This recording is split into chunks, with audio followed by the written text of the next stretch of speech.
let's take direct mail. Valpak versus like a big direct mail package versus a postcard, right?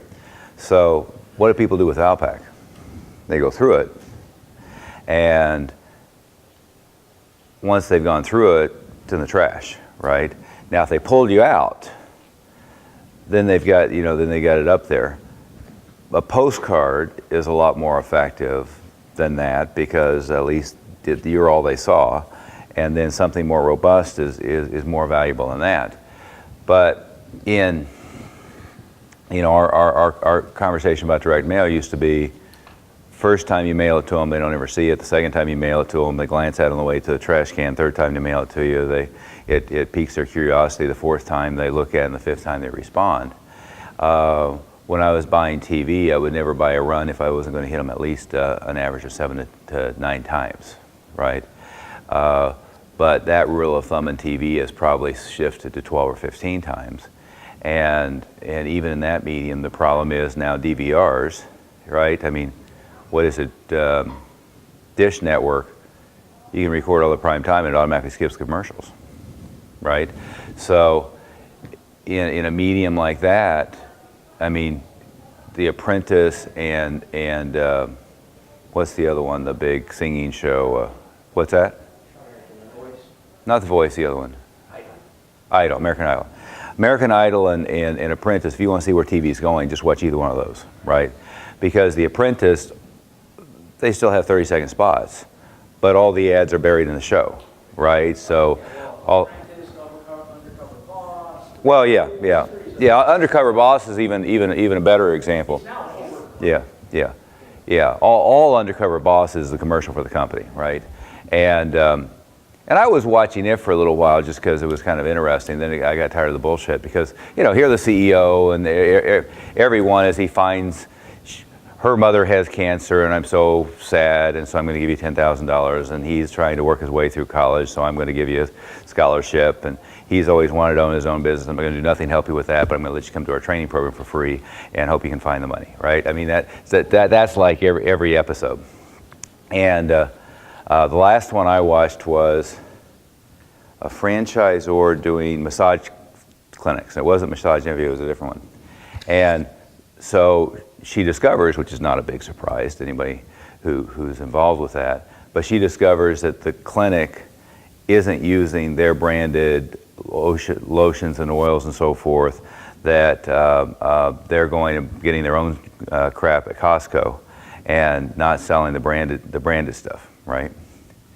And so at the end, on the conclusion, there's no conversation about what they're going to do to fix that and how they're going to get the franchisees in compliance and how there's no conversation about that. We're so sad about your mom, and here's the massage therapist who's going off somewhere else because he's not making enough money, and the solution wasn't to figure out a way for all the massage therapists across 100 locations to make more money. It was here's $5,000 to help you out because we want to keep you. I mean, just. The best ones of those, not just one. Yeah. The best ones of those shows were early, maybe 2 seasons. Yes. And there was some real insight on how Yeah. the guys were running multi-unit. The pretzel one was fantastic Mm-hmm. because same thing, they went to a couple pretzel places and one guy's making sandwiches. Uh-huh. They don't make sandwiches, they make pretzels. So the guy, we can't make money making sandwiches here. We can't make money selling just pretzels here. We have to have a full menu. We have to be a deli. And the guy's like, that's not our model. Yeah. But the guy was really good about it. He's like, hey, if you can't make money making pretzels here, we'll figure something else out. But this is, we gotta make pretzels. Yeah. Let's keep making money making pretzels. But the early episodes, there was some really interesting insight. Yeah. Yeah, but the point of that is, if you look at Apprentice, you look at that show. I mean, that show is they're buying an infomercial and disguising it as a show, right? But like Apprentice, they have them all go and they're going to go do the ad campaign for the Canon copier, or they're going to go. I mean, it's all embedded advertising.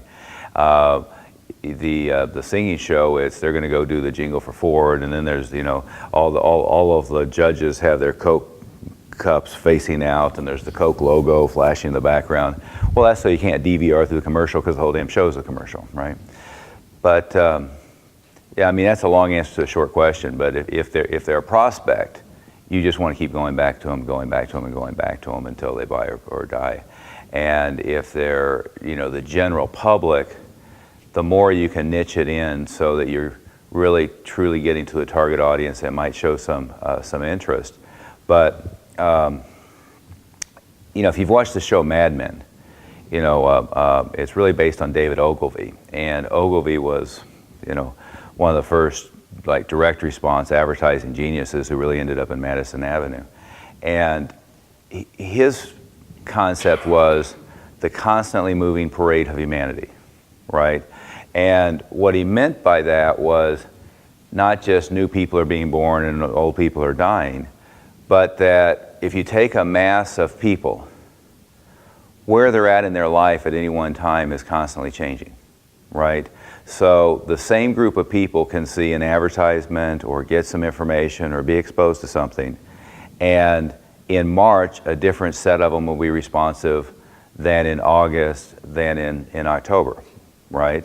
And I've always phrased it as it's just not the right time to start Joey in martial arts. But the reality is they're getting married, they're getting divorced, grandma died, they're in a new school, they're in some other activity. There's all these different things that are going on in their life, but that's constantly changing, right? So you don't stop putting the message out to a pool of people because you've gotten 5% of them to respond. You figure that's all it is, because they're changing constantly, right? And so what they're paying attention to is changing constantly. For those of you who read some of Dan Kennedy's stuff, he talks about, he's married and he's getting, people are sending him ads for furniture, one thing or another. Next week the wife moves out, loads up the trailer, takes the furniture, he shows up from a trip and the house is empty. Well, he went from completely unresponsive to furniture ads to completely responsive overnight, right? And now, doesn't need to be a special offer, doesn't need to be a super deal, doesn't need to be interest free, it's just, I need furniture, so he's responsive. But that's contextually true for everybody. Things are always changing, and now, suddenly in March, you got a bad report card from home, so you're worried about the kids getting more focused in school, and then suddenly something else happened and you're worried about crime statistics or like Jeff Smith, we talk about he's working out like a demon, but really what happened was, he had two friends that died, and June Rhee got shingles and declined so rapidly that it was like a wake-up call. It's like, oh crap, I better, 65 years old, maybe I should really get in good shape, because if anything happens, I don't want it to, to hit me, right? It was Joe Louis and, was it Ken Knudsen? Who was the other fighter up in Indiana? No, it was cancer up in Indiana, I think. I don't know. It'll come to me. But it was a wake-up call, right? So all of a sudden, he's perhaps not responsive to, whatever, he's already a gym membership and stuff, but, to Gold's Gym ad or to, the diet book or whatever, and all of a sudden, whoops, I better pay attention, and now he's responsive. But that's everybody. Yeah. But that's Ogilvy from the 60s, is a movie, the constantly moving parade of humanity. So your neighborhood isn't an amorphous, and like with what Master Clark was saying, you want to be the karate guy, but see what happens is that neighborhood is different constantly. So it's not like the school's been there 30 years and now everybody in the neighborhood knows about you. It doesn't work that way. People are dying, people are moving, different things are happening. They knew about you, they forgot about you. They knew about you, they moved to Indiana. All of those things are going on. And we have a tendency to then slack off, right? And again, whether it's von Schmeling in Orlando, it's Clark in Jacksonville, my schools in Denver, June Rhee schools in Washington, D.C., just because everybody in Washington, D.C. knew June Rhee schools in the 70s doesn't mean anybody knows now, right? And it doesn't take long, right? Look at some other brands. How many years ago was Kia a complete joke? right? I mean, you know, I still, because I have to catch myself, use it as the example of, you know, the flimsiest piece of shit that you don't want, right? But now, you know, them and Hyundai are making like, you know, this one you can't tell the difference between it and a Mercedes, and it has better performance and has better reliability numbers, right? So you can change, if you had a bad reputation, you change to a good one in a heartbeat. Unfortunately, the other direction is even faster, right? So, you know, you've got a great reputation in your area, and all of a sudden something happens, and you're in really bad shape. That's why all the stuff we talked about yesterday, you got to watch it like a hawk, right? Any other questions from yesterday before we get moving on today? Yes, sir. I have three. Go ahead. You had mentioned about different levels of people teaching. I said, Actually, you have 4. yes, correct. We had that conversation. Okay. You had mentioned about timelines, and people are there for, you had visualized like 3 to 4 to 5 years, and then they're moving on to something else. What's the life cycle of somebody that only expresses interest in the teaching aspect of it, that doesn't really express the interest of wanting to get into the sales and marketing, or is that just a gap in training? Well, it's not necessarily a gap in training, because there are a lot of people either, I mean, think of some of the aptitudes we have that if you're running a small business, let's take our example of martial arts school. You know, one aptitude is to be a teacher, right? We know societally most teachers have no interest in business. I mean, think of elementary school teachers, middle school teachers, high school teachers. You know, how many of people who are already automatically attracted to the profession of teaching are entrepreneurial, are looking to make a good income, are thinking in terms of sales and marketing? Well, you know, we know across the society, I mean, martial arts is a tiny microcosm. I mean, there are more elementary school teachers probably in the Denver metropolitan area than there are martial arts school teachers in the world, right? So if you look at that microcosm, the natural personality type to become a teacher, and a good one, a sympathetic, empathetic, engaged teacher, is not the same personality type to be an engaged entrepreneurial salesperson, right? And so in that particular example, take that same example, the average elementary school teacher isn't there because they have visions of a huge income and visions of a huge career ladder. Most of them don't want to be the principal. Most of them don't want to go to district office. Most of them are there just because they want to teach, right?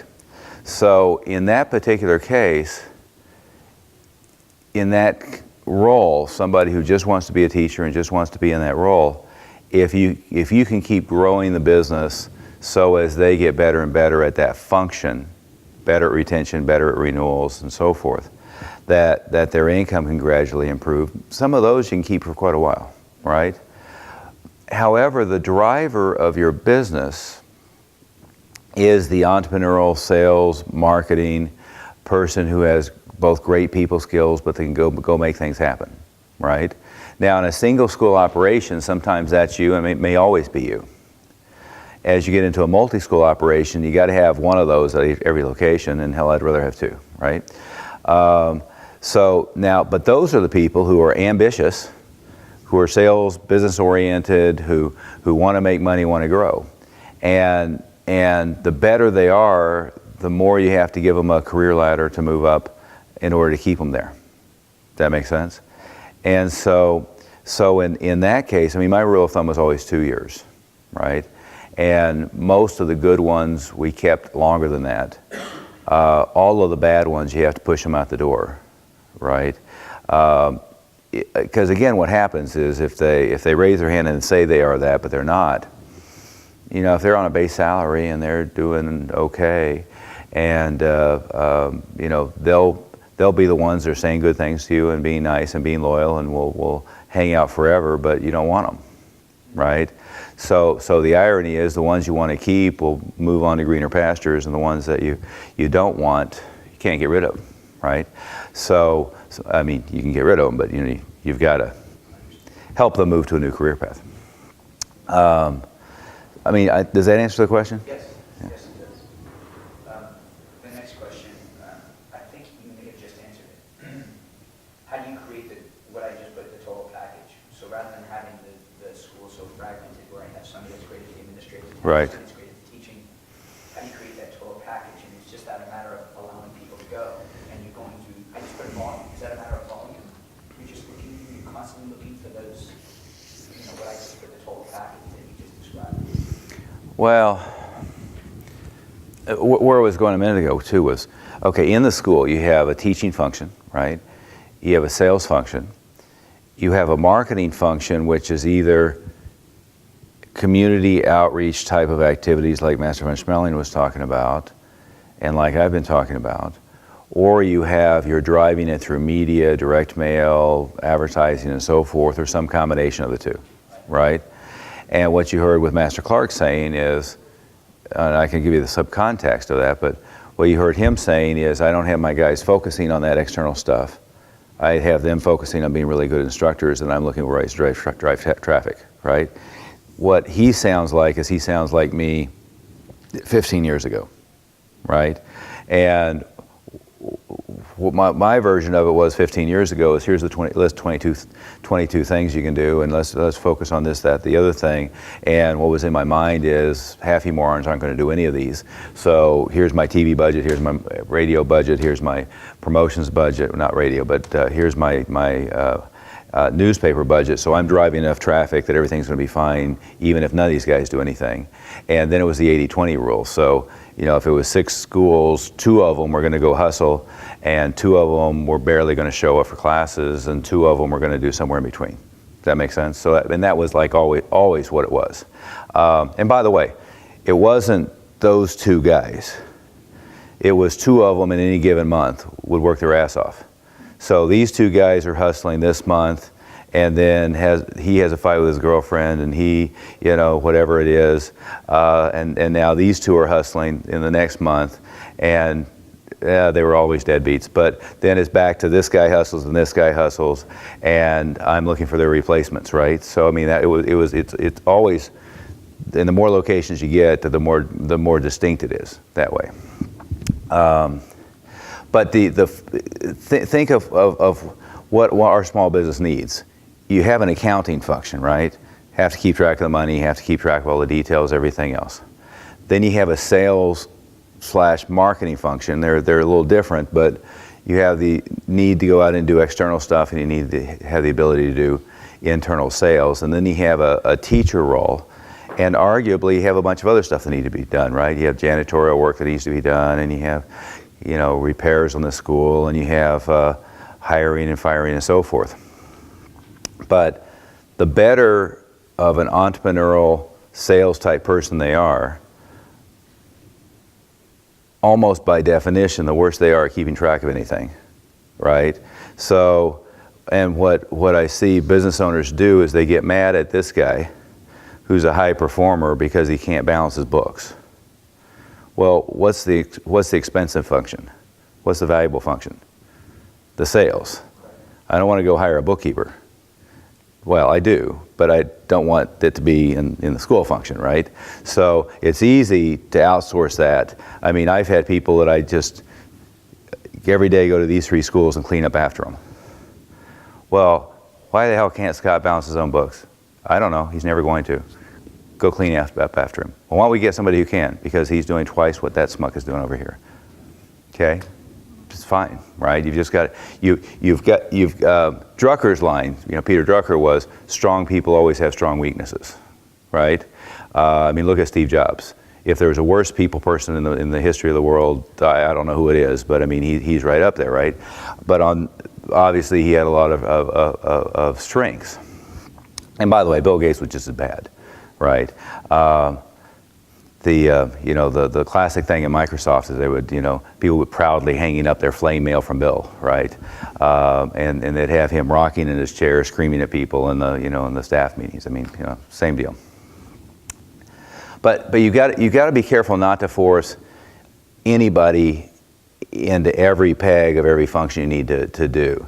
But the important thing is if I could get a real high performance entrepreneurial person supported by empathetic, engaged teachers, and some of those are part-timers, I'm excited, right? And again, use Master Clark as an example, and me over the years too. some of his highest performing schools are essentially a full-time guy with a bunch of part-time support staff, right? But that's in part because he has the payroll structure the way I always had it, which is that branch manager kind of gets to pick and choose how he wants to divvy up the money. And so somebody who wants to work really hard and make a lot of money can choose to do it. Somebody who doesn't want to work as hard can have somebody else and share it a little bit more. But then what he's got is somebody who's a charismatic, sales, dynamic person, right? And what you hear from Schmeling, he's really looking for that dynamic, looks the part, acts the part, walks the part, charismatic guy across the entire organization. You know, it's back to Paul's description of what all the Schulman guys were like.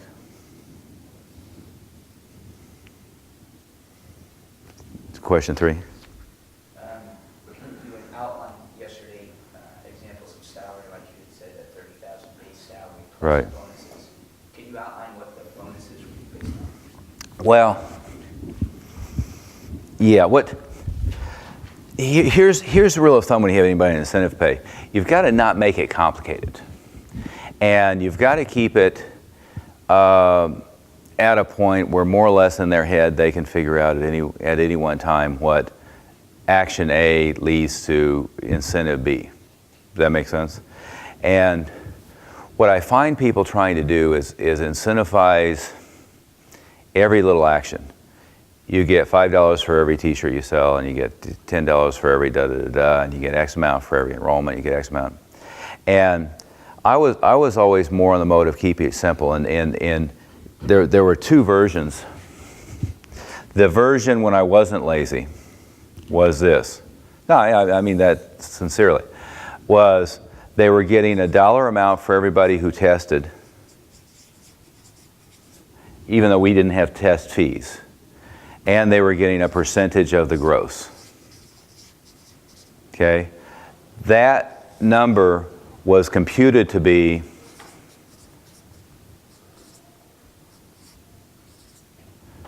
or say 14, 10. Okay, this was over 300 students. This was under 300 students. This was manager, program director, or instructor. And this was for part-time.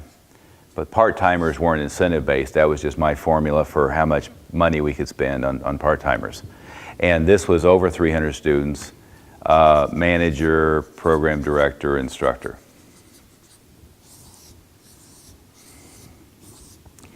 And frankly, by a lot of people's formulas, this is a little overstaffed for those volumes. I was seeing Greg Silva talking on Facebook about somebody to ask a question, and he was saying, I think he was saying 200 students, $200 a month, $40,000 a month, 1 full-timer, 1 part-timer, right? My only queasiness about that across multiples, if I have 2 full-timers and one of them crashes and burns, whether it's literally on the way to work in a car wreck, or has a fight with his girlfriend and ends up in Phoenix the next day and he's calling from Phoenix. Either way, I've had both, by the way. Then I've got backup in there, right? I hate it to be, I'm dependent upon this guy. He goes on vacation for a week and there's nothing but part-timers there, right? But what I was saying is that's the macro formula, right? And in the lazy mode, this is just a percentage of gross. You're getting that percentage of gross, and at the end of the month, we figure out you did 50,000 gross, and he got 5,000, and he got 7,000 or 6,000. We're done, right?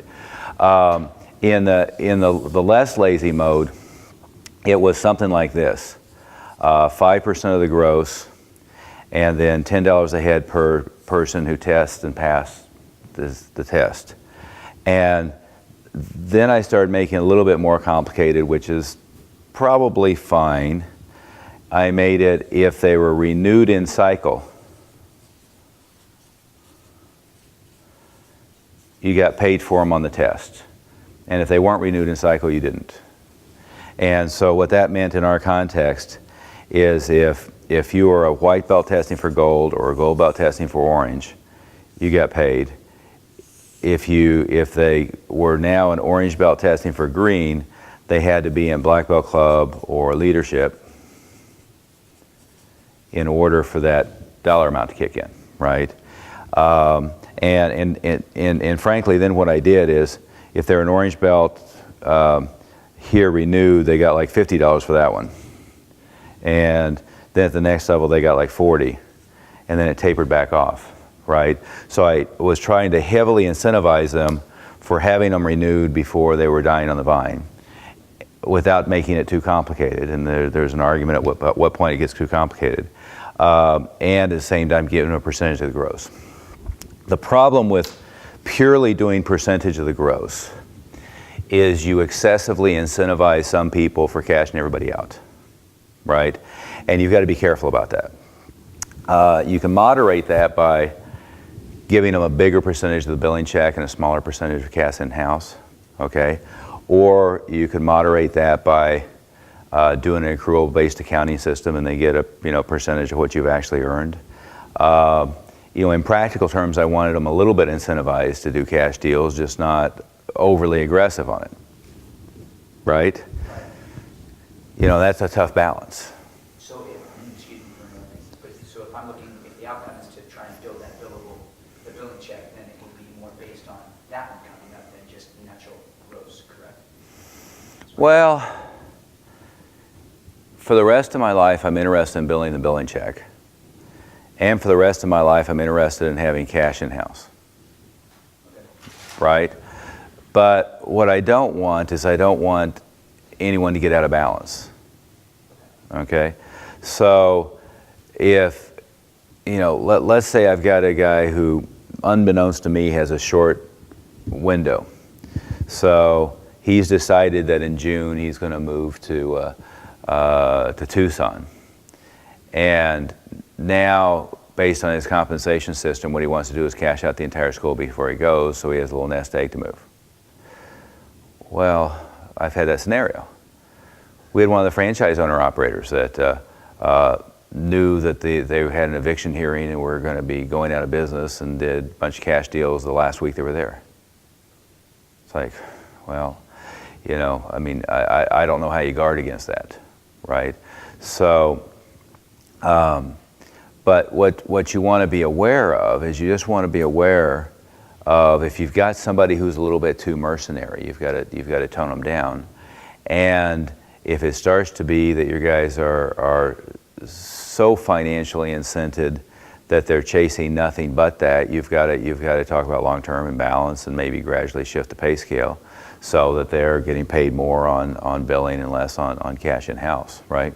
So it could clearly be, if I'm getting 10% of the gross, it could be that I'm getting 15% of the billing check, and I'm getting 5% of the in-house. And I know that should be about 50-50. And if he's balancing it out properly, then that's what it comes out to be. And if he's emphasizing over here, then he's not going to be as incentivized for it.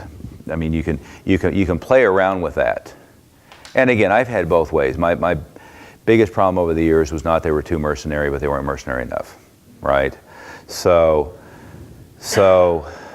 but you get both. The last thing you want is the sales guy who then, if they don't have a checkbook in their pocket, closes the door and isn't worried about anything else. That's death. But I haven't had many of those over the years. What I have had a lot of them that just were kind of wimpy about closing, and they weren't as aggressive as they could have been to get cash deals and so forth. And now I have to, and I have to do a lot of teaching and preaching and win-win, and keep elevating their lifestyle, and talk them into buying the new car, and talk them into lusting for the watch, and talk them into lusting for the model and the house, whatever it is, to keep elevating their standards, right? Because that tends to be where we're at. I saw the Wolf of Wall Street, so. Yes. Cindy, what did that like? Yeah. It's good, right?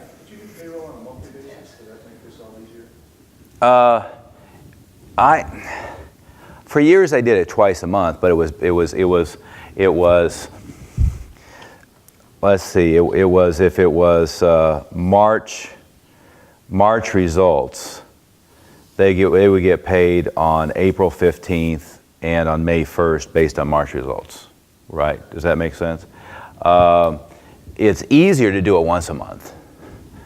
And then what you have to decide is, are we scrambling around at the end of the month to figure out what the results are here and pay them here? Or are we taking the results here and now paying them in May, right? And when I shifted to doing payroll once a month, it simplified a lot of things.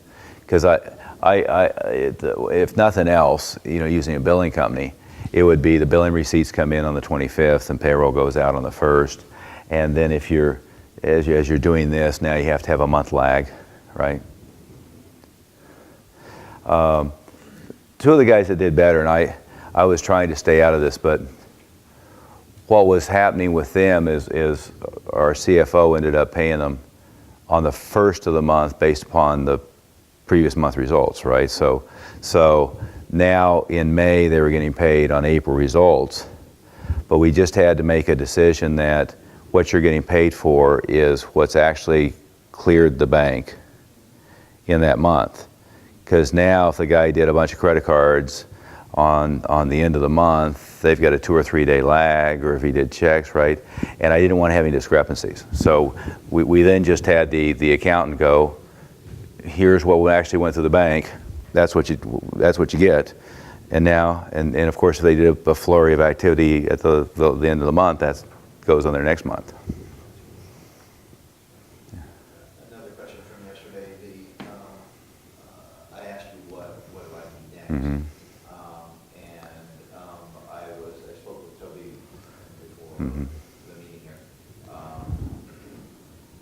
So it sounds like the person I need next, because I'm not leaving the school for a while. Right. I gotta get people trained and functioning. Sure. I gotta learn to do things. You bet. So it sounds like what I need is an assistant program director, if I'm gonna continue to be in the program director role, is that correct? Well, yeah. The person you need is a glorified secretary, Yes. right? But really, what you probably want to do is overhire for that, so that you can move them into being a full-blown program director as you're not there, or as you phase yourself out of that. And if you get somebody who's a little overqualified for what you need right now, but eager and willing to grow, you'll have fewer headaches than getting the person who's here that's then unwilling or unable to grow into it, right? So yeah, I mean, you really need an assistant program director, but I would think of it as you're hiring a program director, and then you're keeping control over most of the closing, and you're keeping control over marketing strategy, and perhaps setting up most of that stuff, right? And again, you hire a receptionist at the front desk who's making $10 an hour. The person who's willing to take that job and who's behaving in a certain way in that job is rarely likely to end up, through training, through motivation, through cajoling, whatever, is rarely going to grow into being a decent program director, right? It's just they are what they are. They've set their sights on where they want to be. Now, there's always exceptions, right? I mean, in McDonald's, the original secretary that worked for Ray Kroc ended up being like the number 2 or number 3 in the organization, just because she grew with the organization. But that's rare, right? So, I would go hire somebody who wants to be a program director, and then you make them an assistant program director. And really that means they're confirming the appointments, and they're helping with promotional activities, and they're greeting people and doing all that stuff. But if you have them where they're able to grow, then you're here, sales keep happening. You take a vacation, sales keep happening. You want to move towards, you're in the school 20 hours a week rather than 60 hours a week. They can pick up the slack. Does that make sense? Yeah. I'm sure that's congruent with what, yeah. Good. Other questions from yesterday? No? Go ahead. Keeping stats. Hey, you've only had one. That's fine. He got 4.5. What was 21 and a half? There you go. There you go. Okay. So, keeping stats, so there's instructional stats that have to be kept, and there's program director. So this new person I bring on, they would be responsible for using those stats. Just a second. Carol, that's a really good book. Good. And I didn't get here in time to get one. And the bookstore downstairs had exactly 6 of them, which worked out well. Because when I walked in the room, there were 6 people here. So, so you and Tim. And I had them check the back stock too, by the way. And by the way, he's a really good marketing guy. But one of the points that he makes in here, which is part of what I wanted to point out, is he talks about social proof and testimonials break gaps in trust. So it is a really good book. If they come up with 2 more, I'll track them down. Okay, so keeping track of stats was the question. Track of stats, and then the next thing we're trying to put in place is all the follow-up marketing Mm-hmm. that we do once we get a lead. Right. We're good at, bringing the person in, Mm-hmm. we don't enroll them, but we want to, Right. or for those we can't bring in. Sure. AWeber and all that stuff. Yeah. You know what? Where the rubber meets the road, how you think about a lot of that stuff is if you set up sequential autoresponder, email, text, voicemail, all that stuff, and you just let that run, and now let's say that I'm semi-lazy, so I have a month worth of stuff. Now, I mean, what you should be using is all the stuff that we're providing. So now you've got a weekly lesson of the week and all that stuff, and that just automatically goes out. And that's going to be non-promotional. It's going to be valuable content, right? But take that as an aside. So if you've got 4 weeks or 6 weeks of content, if you just set that up automatically to just like keep looping, right? So you go at them and it just starts over and starts over and starts over. But what I was going to say is where the rubber meets the road, really what you're doing every month is you're sitting down and saying, how many leads do we have? Well, we have 1,000 leads. Okay. What events do we have this month? Well, we're going to do the Nunchuck Night. Okay. Let's send them all an invitation to the Nunchuck Night, and let's broadcast out a text on Nunchuck Night, and let's send them 3 emails on Nunchuck Night. What else do we have going on? Well, we have a Parents' Night Out. Okay. Well, let's blast that out to everybody. And so every month you're sitting down and saying, what internal events do we have going on? What type of special do we want to have? And then what other, neat things do we have? And you're always starting with that lead list, which is constantly getting bigger, right? Communicating that kind of stuff. And so, and then it's, how's our intro flow? Well, it's pretty crappy this week. Okay, well, we've got 350 leads. Let's get on the phone, right? So every day, all day, we're going to be working on marketing, and every evening, all evening, we're going to be working on leads. How do we prioritize? Chronologically, we start at the top and work our way backwards, right? Never start at the bottom and work your way up, right? So we start from leads from last month, and we go to leads the month before, leads month before. We prioritize by recency. And so, again, when you're sitting there in the school, really what you're doing is you're starting every month and looking at every week, saying, "Well, we have a dearth of traffic this week. Okay, well, we have this to work with. If I can make 50 connects and I can get 10 appointments and I can get 3 or 4 intros and I can get 2 enrollments, that helps, right? And that's the assistant program director prime time. The McDonald's saying, if you have time to lean, you should be cleaning, right? Your deal is, if you have time to lean, if you have time to pause, you should be calling. I mean, that's just the deal, right? So the black belt class is going on out there, the brown belt class, there's not a damn thing for them to do. They should be on the phones. Period, end of sentence, I don't care. And they shouldn't be on the phone until 7:30, they should be on the phone until 8:55, right? And those are all the things they'll do. They'll say, well, it's after 8 o'clock, I shouldn't be calling people, or it's, it's this or that, or, 5 people have hung up on me so far, and so they don't really want, you'll have all those kinds of bullshit excuses. You just got to make sure that it's, and that was, I don't know if they said it in The Wolf of Wall Street, but no, they did. That very first thing where he first goes to work for the broker, how many calls were they wanting him to do every day? 200, 300? Yeah, the number in my mind was 500, but let's say it's 300. So 300 outbound calls every day, right? So they started him at, I think it was Goldman Sachs, started him on just, you're the appointment setter for me. And here's the list, and you're doing 300 calls every day, day in, day out, no matter what. It's just all outbound cold calling. You know, Dr. Heather told me that my understanding was that, they were non-broke, right? So they hadn't done their schedule A list or Series 8 test, Series 7 test. Is that still legal? Do they still have outbound call centers that do those calls that are non-brokers, or they have to be brokers? You know something? I remember there was a big hubbub about it, but I don't know if they ever passed that. Well, if I don't know the answer to that. What I think, though, like in the movie, what it was is the guys who had passed the test but were new on the floor. So it was the newbies. First role is you're appointment setter for me, right?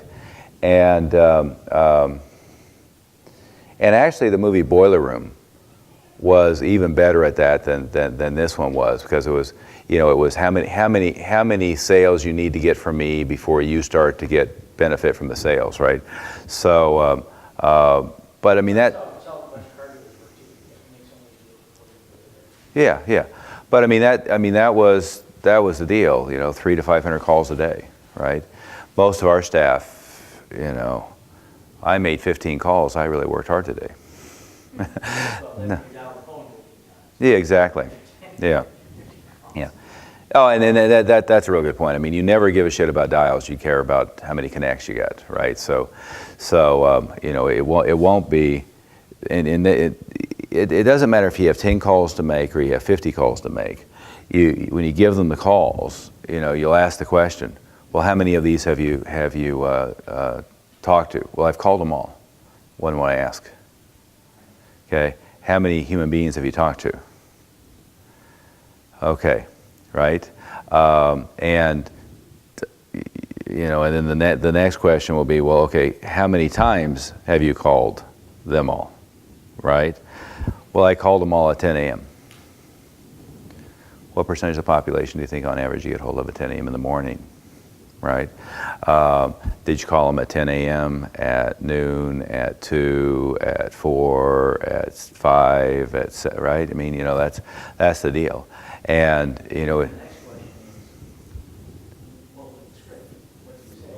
well, yeah. The guy that you wanted to watch at Westminster, the new guy. Yeah. I was like ready to put my head through the wall. Yeah.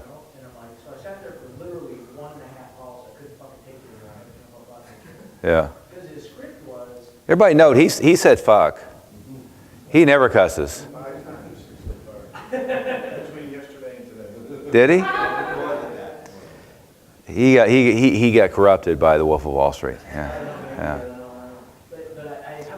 You know what it was always with me is when we were going to New. it's fucking New Jersey. No.